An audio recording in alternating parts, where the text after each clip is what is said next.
Жолдош деген 1-класстан 10-класска чейин жакшы окуган. Аябай жакшы бала болуп, почетный грамотадан түшкөн жок. Почетчу мындай.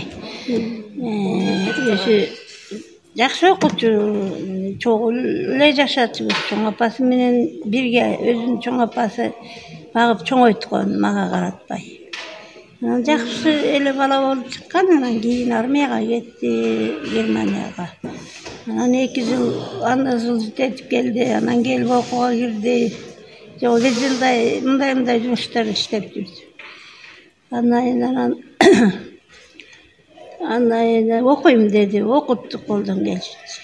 Жакшы окуду. Биякта да университеттен жакшы окуп жүрдү.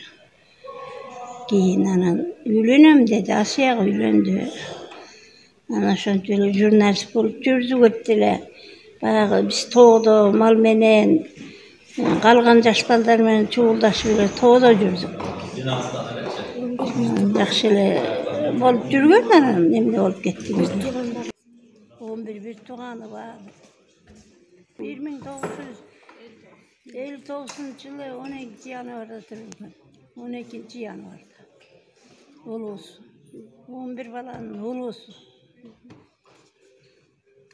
7 эркек, 4 кыз. Жолдош, Канат, Каныбек, Бактыбек,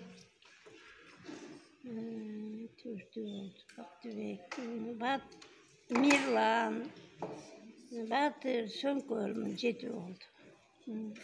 Кызыман Гүлмира, Мирдан ким эле?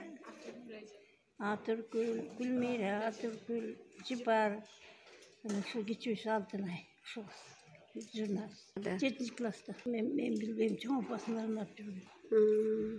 Чоң апасын арнап, чоң апасы менен ошол ойна жатып, ошол чоңоюп, ошол тартиптеп мени жеңедичи.